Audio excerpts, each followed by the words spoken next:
করানো গেছে এই জন্য একটু হাতে ঘুমায় রাখছি আর কি। শ্বাস প্রশ্বাসের জন্য সমস্যা হয়, বুঝেন নাই? না এখন খুলছি যে গরম লাগতেছে তাই। বেপরোয়া সাধারণ মানুষ, আইসিইউর জন্য করোনা রোগী নিয়ে হাসপাতালে হাসপাতালে ঘুরছেন স্বজন। শয্যার সংখ্যার চেয়ে দ্বিগুণ রোগী ভর্তি।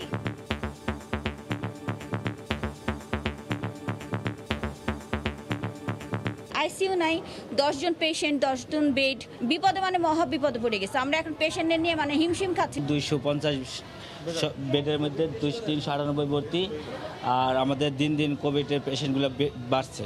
প্রতিদিনই আমাদের 1 2 জন বা 3 জন এখন ডেথ দেখা যাচ্ছে। বাট আশঙ্কার জায়গা যেটা, যে এবার রোগীর অবস্থাটা আগের চাইতে বেশি খারাপ। যখন তখন ঘুরতে যাওয়াই ডেকে এনেছে সর্বনাশ। বাড়ানো হচ্ছে প্রায় 3000 নতুন করোনা বেড। কক্সবাজারে বেড়াতে গেছিল, নাহলে বান্দরবানে গিয়েছিল, নাহলে কুয়াকাটায় গিয়েছিল, নাহলে অন্য কোনো ভেন্যুতে গিয়েছিল, না হলে পিকনিকে গিয়েছিল। এই বিষয়গুলো আমাদেরকে অবশ্যই কমাতে হবে। দেখছিলেন প্রধান শিরোনাম। দুপুরের সময় সঙ্গে আছি আমি এশা হোসেন। এবার অন্যান্য শীর্ষ সংবাদ। রাজপথে সরকার বিরোধী আন্দোলনে ব্যর্থতার জন্য এবার ছাত্রদলের উপর দায় চাপালেন বিএনপি মহাসচিব। বেগম জিয়াকে মুক্ত করতে না পারার আক্ষেপ। ঢাকা সফরের দ্বিতীয় দিনে ভুটান ও বাংলাদেশের প্রধানমন্ত্রীর একান্ত বৈঠক। বিনিয়োগ, যোগাযোগ, জলবিদ্যুৎ সহ নানা বিষয়ে আলোচনায় অংশ নেবেন সুবর্ণ জয়ন্তীর অনুষ্ঠানে। দুদিনেও স্বাভাবিক হয়নি ঢাকার গ্যাস সংকট। অনেক এলাকায় সকাল থেকে জ্বলেনি চুলা। কখন ঠিক হবে জানে না তিতাস। এলএনজি গ্যাস সংকট, পাইপলাইনের ত্রুটির দোহাই। নানা আলোচনা সমালোচনার মধ্যেই জন্মদিনের সকালে মিরপুরের হোম অফ ক্রিকেটে সাকিব আল হাসান। হালকা ওয়ার্ম আপের পরেই ইনডোর অনুশীলন।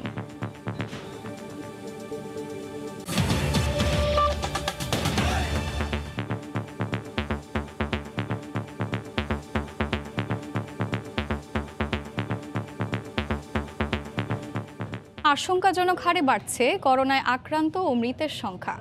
রাজধানীর হাসপাতাল কর্তৃপক্ষ বলছে, ফেব্রুয়ারির তুলনায় তাদের এখন পরীক্ষা করাতে হচ্ছে 2 থেকে 3 গুণ বেশি।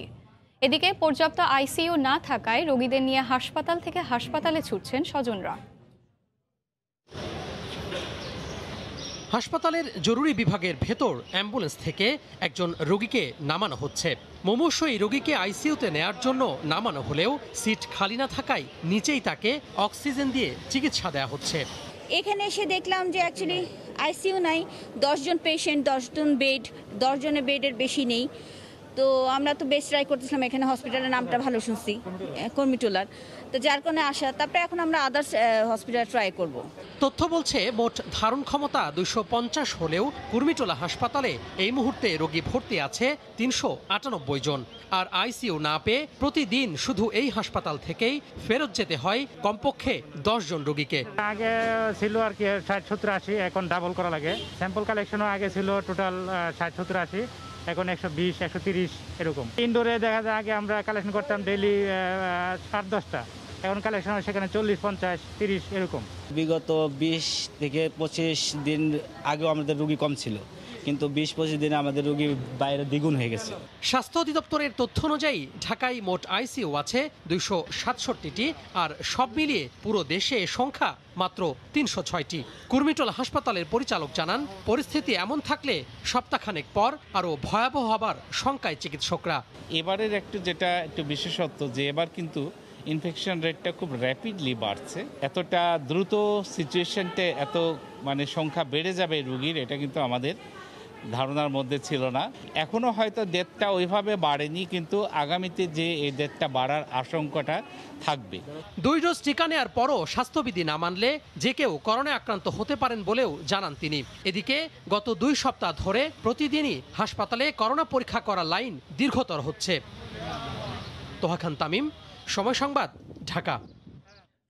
যারা বিভিন্ন স্থানে বেড়াতে গেছেন, সামাজিক অনুষ্ঠানে যোগ দিয়েছেন, তারাই করোনায় বেশি আক্রান্ত হচ্ছেন বলে জানিয়েছেন স্বাস্থ্যমন্ত্রী জাহিদ মালেক। দুপুরে সচিবালয়ে এক ব্রিফিংয়ে এ কথা জানান তিনি। আপাতত লকডাউনের কোনো সিদ্ধান্ত সরকারের নেই বলেও জানান মন্ত্রী।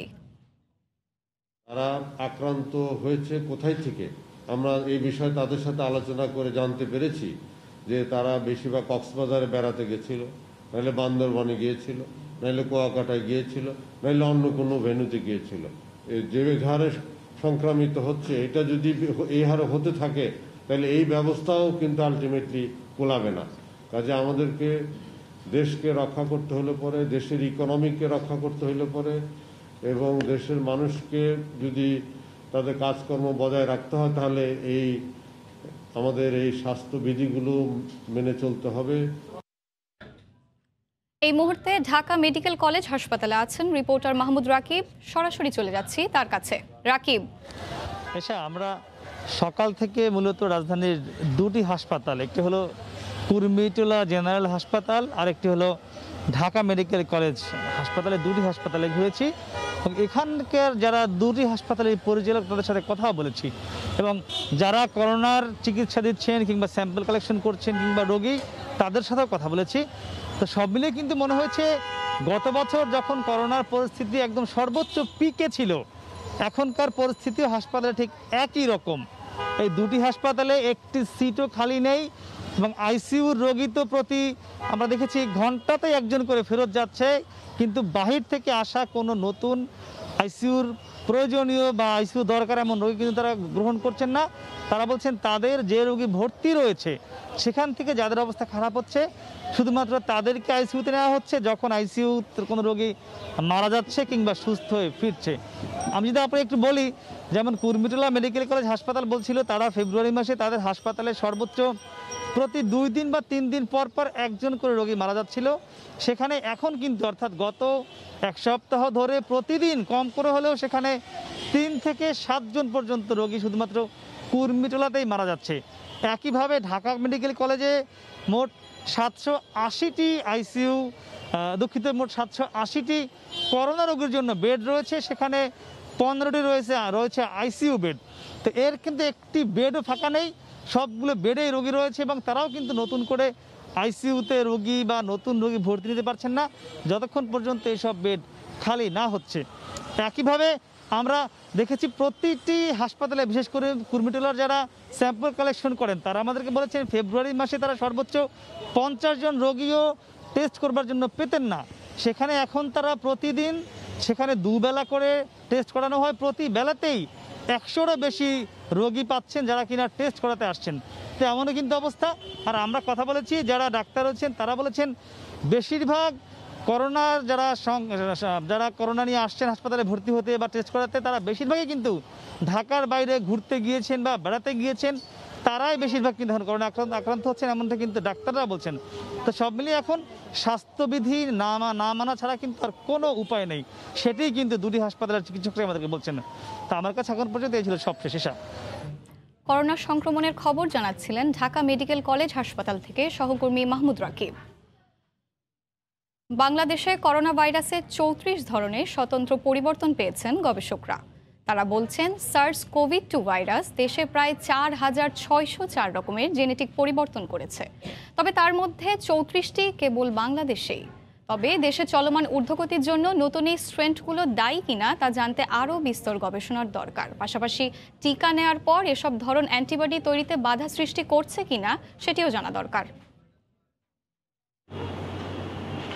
যে কোনো ভাইরাসই সময়ের সাথে যতটা ছড়াবে তার ধরনে আসবে পরিবর্তন আসতে পারে এর সক্ষমতায়ও। কোনো ক্ষেত্রে হয়ে উঠতে পারে শক্তিশালী, আবার কিছু ক্ষেত্রে অপেক্ষাকৃত দুর্বল হয়ে যেতে পারে। দেশে এরই মধ্যে ব্যক্তি ও প্রাতিষ্ঠানিক পর্যায়ে প্রায় 3 শতাধিক জিনোম সিকোয়েন্স জমা পড়েছে। এগুলো নিয়ে গবেষণা করতে গিয়ে একদল স্বেচ্ছাসেবী গবেষক পেয়েছে নতুন তথ্য। বাংলাদেশেই 4500-এরও বেশিবার ভোল পাল্টেছে করোনা ভাইরাস।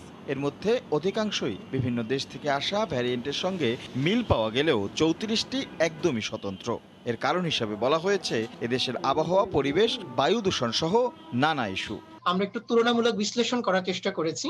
সেটা উহানের যেই প্রথম ভাইরাসটা আমরা দেখেছিলাম উহান প্রদেশে, চায়নার, সেইটার সাথে কম্পেয়ার করেছি।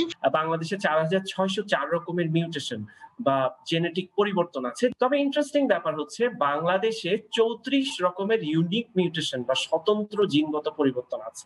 তবে এর সঙ্গে চলমান দ্বিতীয় ঢেউয়ের কোনো মিল আছে কিনা সে বিষয়ে নিশ্চিন্ত নন তারা। তাছাড়া টিকা নেওয়ার পরে অ্যান্টিবডি তৈরিতে এর ভূমিকা আছে কিনা সেটিও খতিয়ে দেখা দরকার বলে মনে করেন তারা। এই ভ্যাকসিনটার কার্যকারিতার পিছনে ওরা কোনো ধরনের প্রভাব ফেলে কিনা সেটা আসলে এইভাবে এক অর্থে বলা সম্ভব না। এটার পিছনে আরো গবেষণা দরকার। হঠাৎ করে যে করোনার ঊর্ধ্বগতি বাংলাদেশে কোভিড-19 এর, এটার পেছনে এই মিউটেশন গুলো দায়ী কিনা, এই মিউটেশন গুলো যেসব রোগীদের শরীরে আছে তাদেরকে নিয়ে এবার বিস্তারিত গবেষণা করা প্রয়োজন। গত এক সপ্তাহে দেশে করোনা সংক্রমণের হার 10% বেশি। রাশেদ লিমন, সময় সংবাদ, ঢাকা। মুজিব শতবর্ষে ঢাকা এসে সফরের দ্বিতীয় দিনে প্রধানমন্ত্রী শেখ হাসিনার সঙ্গে একান্ত বৈঠক করেছেন ভুটানের প্রধানমন্ত্রী লোটে শেরিং। বেলা 11টায় প্রধানমন্ত্রীর কার্যালয়ে পৌঁছালে টাইগার গেটে অতিথি প্রধানমন্ত্রী লোটে শেরিংকে শুভেচ্ছা জানান শেখ হাসিনা। পরে দুই নেতা একান্ত বৈঠক করেন। এ সময় ভুটান বাংলাদেশ দ্বিপক্ষীয় সম্পর্কের বিভিন্ন দিক নিয়ে দুই শীর্ষ নেতা আলোচনা করেছেন বলে জানা গেছে। বৈঠকের সময় উপস্থিত ছিলেন প্রধানমন্ত্রীর কার্যালয়ের ঊর্ধ্বতন কর্মকর্তা সহ ভুটান প্রতিনিধি দলের উচ্চপদস্থ কর্মকর্তারা। দুপুরে ফরেন সার্ভিস একাডেমিতে এই বৈঠক নিয়ে গণমাধ্যমে ব্রিফ করার কথা রয়েছে পররাষ্ট্রমন্ত্রী ডক্টর এ.কে আব্দুল মোমেনের।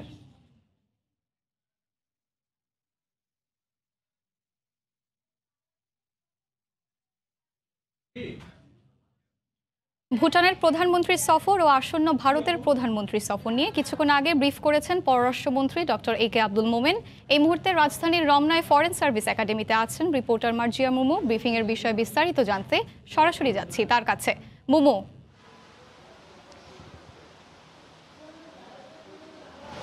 এসব বাংলাদেশ সফররত ভুটানের প্রধানমন্ত্রী ডক্টর লোটে শেরিং এর সাথে প্রধানমন্ত্রী শেখ হাসিনার একটি সফল দ্বিপক্ষীয় বৈঠক অনুষ্ঠিত হয়েছে এবং সেই বৈঠক নিয়ে কিছুক্ষণ আগে পররাষ্ট্রমন্ত্রী ডক্টর আব্দুল মোমিন তিনি সংবাদ সম্মেলনে জানিয়েছেন এই দুদেশের মধ্যকার বেশ কয়েকটি দ্বিপক্ষীয় বিষয় নিয়ে মূলত আলোচনা হয়েছে, যার মধ্যে রয়েছেন ভারতের চিলাহাটি এবং হলদেবাড়ি রুট ব্যবহার করে বাংলাদেশের ভারতের এবং ভুটানের সাথে ত্রিপক্ষীয় একটি জলবিদ্যুৎ প্রকল্প, পাশাপাশি রেল যোগাযোগ সম্পন্নের বাংলাদেশ এবং ভারতের মধ্যে সরাসরি রেল যোগাযোগ যে স্থাপনের যে বিষয়টি সেটি স্থাপন করার জন্য কিন্তু বাংলাদেশ এবং ভুটানের মধ্যে দুই প্রধানমন্ত্রী তারা কিন্তু আলোচনা সভায় তারা ঐক্যমত পৌঁছেছেন। পাশাপাশি শিক্ষা, বাণিজ্য এবং বিনিয়োগের বিষয় নিয়ে কিন্তু বাংলাদেশ এবং ভুটানের মধ্যকার দুই প্রধানমন্ত্রীর একান্ত বৈঠকটিতে একটি সফল আলোচনা হয়েছে বলে জানিয়েছেন পররাষ্ট্রমন্ত্রী।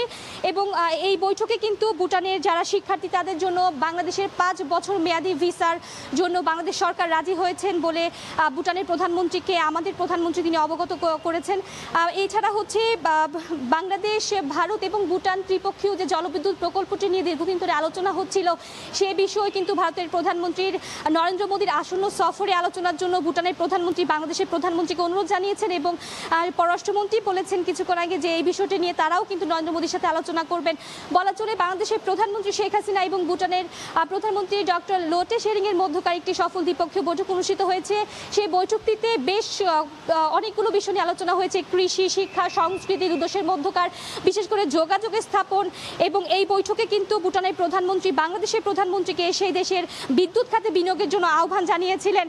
আপনাকে যদি সবশেষ যেটি জানতে চাই, আর মাত্র 2 দিন পরে ভারতের প্রধানমন্ত্রী নরেন্দ্র মোদী বাংলাদেশ সফরে আসছেন এবং সেই সফরে কিন্তু বহুল আলোচিত তিস্তা চুক্তির বিষয়ে কিন্তু একটি ফলপ্রসূ আলোচনা হবে বলে পররাষ্ট্রমন্ত্রী জানিয়েছেন। পাশাপাশি তিনি বারবার বলেছেন যে বাংলাদেশের পক্ষ থেকে কিন্তু বরাবরই মতো ভারতের ভারতকে বলা হচ্ছে তিস্তা চুক্তির জন্য এবং তিনি আশাবাদী যে শুধু তিস্তা নয়, ভারতের সাথে যে অভিন্ন 9টি নদীর যে পানিবণ্টন চুক্তি রয়েছে সেই বিষয়েও কিন্তু এই সফরে একটি ফলপ্রসূ আলোচনা হবে বলে পররাষ্ট্রমন্ত্রী জানিয়েছেন। এশা, পররাষ্ট্রমন্ত্রী ডক্টর আব্দুল মোমেনের ব্রিফিং নিয়ে বিস্তারিত জানাচ্ছিলেন সহকর্মী মার্জিয়া মুমু।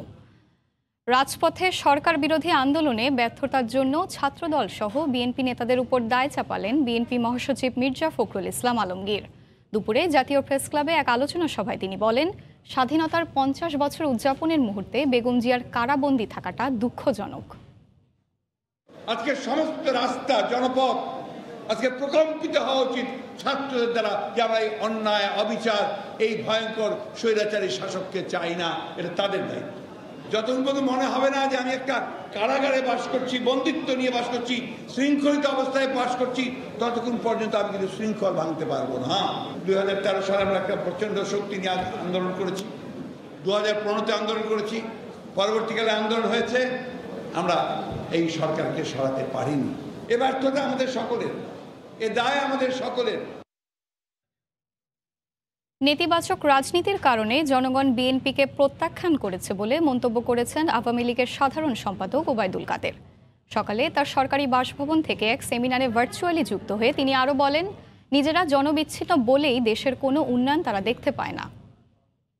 দেশের উন্নয়ন অর্জন যেমন বিএনপি দেখতে পায় না, তেমনি দেখতে পায় না নেতিবাচক রাজনীতির কারণে তাদেরকে জনগণ যে প্রত্যাখ্যান করেছে। স্বাধীনতার সুবর্ণ জয়ন্তীকে আসলে তাদের সহ্য হচ্ছে না। দেশরত্ন শেখ হাসিনার অব্যাহত উন্নয়ন যাত্রা তাদের গাত্রদাহ। তারা নিজেদের নাক কেটে পরে যাত্রাবঙ্গের দর্শনে বিশ্বাসী, আর তাই নিজেদের পায়ের নিচের মাটি হারিয়ে সরকারের অন্ধ সমালোচনায় মনোযোগ দিয়ে। দুদিনেও স্বাভাবিক হয়নি ঢাকার গ্যাস সংকট। অনেক এলাকায় সকাল থেকে জ্বলেনি চুলা, এতে দুর্ভোগে পড়েছেন নগরবাসী। এ বিষয়ে বিস্তারিত জানাতে রাজধানীর কলাবাগান থেকে সরাসরি যুক্ত হচ্ছেন রিপোর্টার সাদাত রহমতুল্লাহ। সাদাত, রাজধানীতে হঠাৎ করে শুরু হয়ে গেছে গ্যাস সংকট। বিশেষ করে রাজধানীর কলাবাগান, ধানমন্ডি, গ্রিন রোড, মোহাম্মদপুর, মিরপুর এই কয়েকটি এলাকায় আসলে তীব্র আকারে গ্যাস সংকট দেখা দিয়েছে। এর প্রধান কারণ হিসেবে তিতাস বলছে যে গত সোমবার রাতে সাভারের আমিনবাজারে যে সালেহপুর যে ব্রিজটি রয়েছে সেই ব্রিজের নির্মাণ কাজ করার সময়, অর্থাৎ নিচে বালু দিয়ে বালুর বস্তা ফেলার পর এবং সেখানে নির্মাণ কাজ করার পরই মূলত সেখানে একটি ছিদ্র ধরা পড়ে।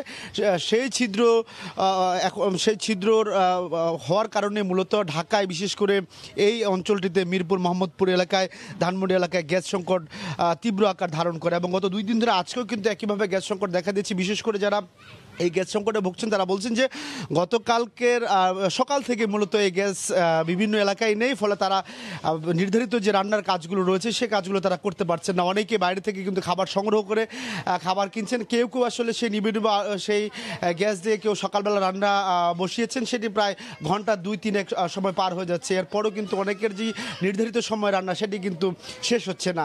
তিতাস কর্তৃপক্ষ এখন পর্যন্ত বলছে যে আসলে যেহেতু এই কাজটি সড়ক অধিদপ্তরের কাজটি করার সময়, বিশেষ করে ব্রিজের কাজ করার সময় এই ত্রুটিটি ধরা পড়ে, ফলে এখন পর্যন্ত এই ত্রুটি মেরামতের জন্য সহজকে বারবার বলা হয়েছে, সড়ক অধিদপ্তরকে বলা হয়েছে। তারা বলছেন যে আসলে আজকের মধ্যে তারা কাজটি করার চেষ্টা করবেন, কিন্তু এখন পর্যন্ত সেই কাজটি সম্পন্ন হচ্ছে না। ফলে রাজধানীতে যে গ্যাসের সংকট সেটি কিন্তু এখনই যাচ্ছে না। কেউ কেউ বলছে যে আসলে নাম প্রকাশ না করা সত্ত্বেও তিতাসের বেশ কয়েকজন কর্মকর্তা বলছে যে খুব সহসাই কিন্তু শেষ হচ্ছে না আসলে এই গ্যাস সংকট। একই সাথে এলএনজি, তিতাস যেই গ্যাস পাইপলাইনে সরবরাহ করে সেই এলএনজি কিন্তু সরবরাহের বেশ ঘাটতি রয়েছে। আপনি জানেন যে আসলে দৈনিক 35 কোটি ঘন লিটারের যে গ্যাস চাহিদা, তার বিপরীতে গত কয়েকদিন ধরে এই ত্রুটির কারণে তারা পাইপলাইনে গ্যাস সরবরাহ বন্ধ রেখেছে। ফলে তারা বলছে যে আগামী 26 তারিখ থেকে তারা আবারও এলএনজি সরবরাহ শুরু করবে। ফলে দুয়ে মিলে এই মুহূর্তে রাজধানীতে এই গ্যাস সংকট চরম আকার ধারণ করেছে। তবে কখন নাগাদ এই সংকট সমাধান হয় এখন পর্যন্তই এটি বলা যাচ্ছে না, তবে তারা চেষ্টা করছেন দ্রুত এই সমস্যাটির সমাধান করার জন্য। এই ছিল এখন পর্যন্ত রাজধানীর কলাবাগান থেকে গ্যাস সংকট নিয়ে রাজধানীবাসী দুর্ভোগের সবশেষ খবর। রাজধানীর বিভিন্ন এলাকায় গ্যাস সরবরাহ সংকটের খবর জানাচ্ছিলেন দেশে যক্ষ্মা মোকাবিলায় বেশ সাফল্য এলেও এখনও বছরে শনাক্ত হচ্ছেন প্রায় 3 লাখ রোগী। এছাড়া কমপক্ষে 19% রোগী ধরাছোঁয়ার বাইরেই থেকে যাচ্ছে বলে ধারণা করা হচ্ছে। সংক্রামক এ ব্যাধিতে আক্রান্ত একজন ব্যক্তি কমপক্ষে আরও 10 জনের রোগটি ছড়িয়ে দেন। বিশ্ব যক্ষ্মা দিবসে শাহাবুর রহমানের ছবিতে ফারুক ভূঁইয়া রবিনের রিপোর্ট। 18 বছর বয়সী রুবেল কাশি ও বুকে ব্যথা দেখা দেয় বছর 2 আগে শরণাপন্ন হন চিকিৎসকের। পরীক্ষায় ধরা পড়ে যক্ষ্মা। চিকিৎসা নিয়ে কিছুদিন স্বাভাবিক থাকার পর সম্প্রতি দেখা যায় ওষুধ প্রতিরোধী যক্ষ্মা বা এমডিআর টিবিতে আক্রান্ত। এ পর্যায়ে সাধারণত কাজ করে না প্রচলিত ওষুধ। মাসখানেকের রূপে ভালো ছিলাম, কিছুদিন আগে থেকে কাজ শুরু হয়েছে আর বুকের ব্যথাটা শুরু হয়েছে। প্রথম পরীক্ষা করাইছি, প্রথমেই ধরা পড়ছে। বিশেষজ্ঞরা বলছেন প্রয়োজনীয় ব্যবস্থা নেওয়া হলে যক্ষ্মা প্রতিরোধ সম্ভব। জাতীয় যক্ষ্মা নিয়ন্ত্রণ কর্মসূচির প্রতিবেদন অনুযায়ী শনাক্ত রোগীর বিপরীতে সুস্থতার হার 96% আর মৃত্যুর হার 2.9%। আমার 2 সপ্তাহের বেশি কাশি হলে আমার যক্ষ্মা হতে পারে, এই ধারণাটাই হচ্ছে একটা শক্তি। সঠিক ঔষধ, সঠিক পরিমাণ ডোজ আর কি এবং ডিউরেশন, এগুলো যদি সঠিকভাবে সে অনুসরণ করে থাকে তাহলে কিন্তু এমডিআরটা সহজে হয় না। বিশ্ব স্বাস্থ্য সংস্থার প্রতিবেদন অনুযায়ী 2020 সালে দেশে শনাক্ত মোট যক্ষ্মা রোগী 2,93,000। 2035 সালের মধ্যে মৃত্যু হার 95% আর আক্রান্তের হার 90% কমিয়ে আনার লক্ষ্যমাত্রা নির্ধারণ করেছে সরকার। সময় অতিবাহিত হয়ে যাচ্ছে, আমরা চলে এসেছি ওইদিকে, কিন্তু আমাদের ওই ধরনের সাকসেস ওই হারে হচ্ছে না। আমাদের অ্যাক্টিভিটি আমরা আরও এনহ্যান্স করি, আরও ইন্টেন্সিফাই করি যাতে আমরা টার্গেটে পৌঁছতে পারি। যে রোগীগুলা এখনো নেটওয়ার্কের বাইরে, তাদেরকে এই অ্যাক্টিভ কেস ফাইন্ডিং এর মাধ্যমে আমরা সংযুক্ত করার চেষ্টা করতেছি। করোনা মহামারীর সময়ে যক্ষ্মা আক্রান্ত ব্যক্তিদের বাড়তি সতর্কতার তাগিদ বিশেষজ্ঞদের। যক্ষ্মা নিয়ন্ত্রণে এখনও রয়ে গেছে অনেক চ্যালেঞ্জ, তবে সাফল্যের হারও কম নয়। বিশেষজ্ঞরা বলছেন প্রাণঘাতী আর সংক্রামক ব্যাধি হলেও সচেতনতা আর চিকিৎসকের পরামর্শ মেনে চলার মাধ্যমে সম্ভব যক্ষ্মা থেকে রক্ষা। ফারুক ভাইয়া, রবিন, সময় সংবাদ, ঢাকা।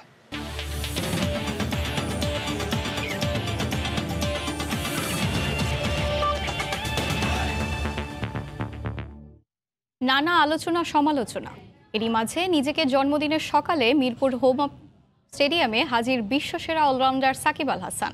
আইপিএলে অংশ নেওয়ার আগে নিজেকে প্রস্তুত করতে শুরু করেছেন অনুশীলন।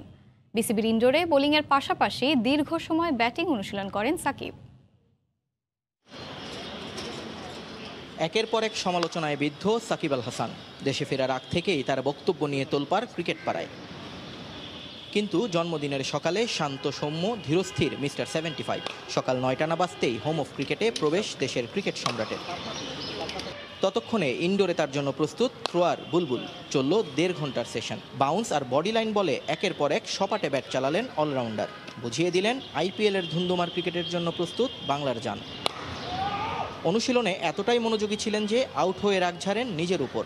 এরপর ব্যাটিং শেষে কিছুক্ষণ বিশ্রাম নেন। সে সময় তার সঙ্গে এসে যোগ দেন ট্রেনার বায়েজিদ। এরপর বল হাতে তুলে নেন সাকিব। ছোট রান আপে খালি স্ট্যাম্পে বল ছুড়ে যান কিছুক্ষণ। তবে কুঁচকির ইনজুরিটা এখনও পুরোপুরি যায়নি, বোঝা যাচ্ছিল তার শরীরী ভঙ্গিতে। বেশিক্ষণ আর বল করেননি সাকিব। ইনডোর থেকে বের হয়ে চলে যান ড্রেসিং রুমে। সেখানে নাইম ইসলাম এবং শফিউলের সঙ্গে আড্ডায় মেতেছিলেন অনেকটা সময়। পরে 12টার দিকে মিরপুর ছাড়েন সাকিব আল হাসান। আগামী 1 এপ্রিল আইপিএলে অংশ নিতে ভারতে যাওয়ার কথা আছে সাকিবের। এর আগে সাম্প্রতিক ইস্যু নিয়ে বিসিবি সভাপতির সঙ্গে আলোচনায় বসবেন সাকিব, আছে এমন গুঞ্জনও। নিয়ন মোহাইমিন, সময় সংবাদ, ঢাকা। সাকিবের পর এবার ক্রিকেট বোর্ডের বিরুদ্ধে বোমা ফাটালেন মাশরাফি। বললেন 2017 সালে বোর্ডের চাপে টি-20 অধিনায়কত্ব ছেড়েছেন তিনি। শুধু তাই না, 2019 বিশ্বকাপের পর আন্তর্জাতিক ক্রিকেট থেকে অবসর নিয়ে নাকি ক্রিকেট বোর্ডের কয়েকজন কর্মকর্তা গণমাধ্যমে মিথ্যাচার করেছেন। এতে মাশরাফি যেমন অসম্মান হয়েছেন, ঠিক তেমনি তার পরিবারও হেয় হয়েছেন বলেও সময় সংবাদে জানিয়েছেন মাশরাফি বিন মুর্তজা। বিস্তারিত হুমায়ুন কবির রোজের নেয়া সাক্ষাৎকারে। পত্রপত্রিকায় দেখতে পাই যে 2 কোটি টাকা খরচ করে হঠাৎ করে একদিন যে মাশরাফির জন্য অ্যারেঞ্জমেন্ট করা হচ্ছে। তো প্রথম কোয়েশ্চেন আমার মাথায় এসেছে যে এই যে অ্যারেঞ্জমেন্টটা করা হচ্ছে, এটা আমার পত্রিকায় পড়ছি, তার মানে নিশ্চয়ই এটা সত্য না। যখন আমি দেখেছি যে আপনারা বলছেন যে মাশরাফির সাথে বাদ দেওয়ার আগে আমার কথা হচ্ছে, যখন দেখেছি যে আপনি বলছেন যে আমি ফিটনেসের কারণে বাদ গিয়েছি, তো আপনি এটা বলেন আমি মাশরাফিকে রাখতে পারছি না বলে বাদ দিয়েছি, হুইচ ইজ লজিক্যাল। কিন্তু এটা লজিক্যাল না যে আপনি আমাকে এরকমভাবে ডিসরেসপেক্ট করবেন মানুষের সামনে। হাজার হাজার মানুষ, লক্ষ লক্ষ, কোটি কোটি মানুষ ক্রিকেটের ভক্ত আছে, আমার পক্ষেও কেউ আছে, বিপক্ষেও কেউ আছে, আমারও তো একটা পরিবার আছে। তো আপনি সবার সামনে আমাকে ছোট করছেন যে আমি ফিটনেসে পাশ করলাম, আমি কোনোদিন ফিটনেসে ফেল করিনি। আপনি বলছেন যে আমাকে জানানো হচ্ছে, আপনি আমাকে কিছু জানাননি। রাদার দেন আপনি আমাকে বলেন যে মাশরাফি তো একটা কোথাও মিডিয়ায় স্টেটমেন্ট দিইনি তখনও পর্যন্ত, সো আপনার মাথা ব্যথার কোনো কারণই হয়নি। তো আপনি কেন নিজেই এই জিনিসটা টেনে আনলেন? আপনি বলতে পারতেন যে দেখেন, যেটা প্রথমেই প্রতিষ্ঠিত করতে চেয়েছেন যে 2023 ওয়ার্ল্ড কাপে আমরা বিগার পিকচারে মাশরাফিকে দেখছি না, সো ইন দ্যাট কেস মাশরাফিকে আমরা রাখতে পারিনি। কেউ কোনো কোশ্চেন করতো বা করেছো? করিনি। কোশ্চেন আসছে তখন যখন ফিটনেস নিয়ে, তখন আবার মাশরাফি ফ্রন্টে আসলো। মাশরাফি তো ব্যাকফুটে চলেই গেছিল, আবার ফ্রন্টে আনার দরকার কি? তো এটা তো আমি কথা বলিনি, এটা মিডিয়ায় তো আমি এসে কথা বলিনি, আপনারাই বলেছেন। আর আপনি যখন এত মানুষের সামনে, এত দর্শকের সামনে, আমার ফ্যামিলির সামনে আমাকে ছোট করছেন, আমার দিনের পর দিন শ্রমকে যখন আপনি ছোট করে দেখছেন, তখন তো আমার ভাই গায়ে লাগবেই। এটা তো খুবই স্বাভাবিক, আমার খারাপ লাগবে না?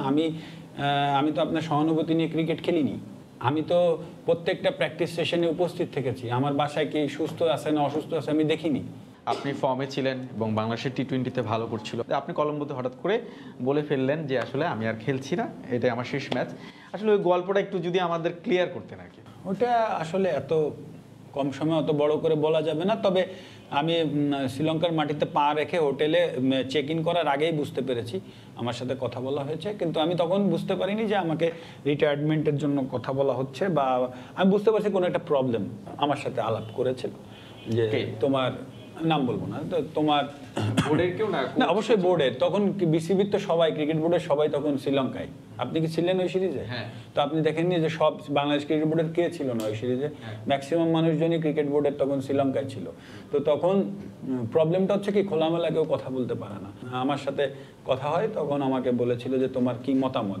যখন আমার কাছে মতামত শুনতে চাওয়া হচ্ছে, তখন আমি ক্লিয়ার হয়েছি যে ওনারা কি চাচ্ছে।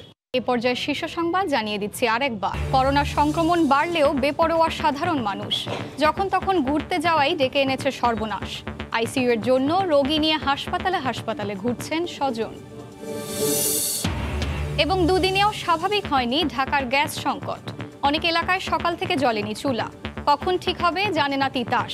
এলএনজি সংকট ও গ্যাস পাইপলাইনে ত্রুটির দোহাই। এই ছিল দুপুরের সময়, সঙ্গে থাকুন সময়।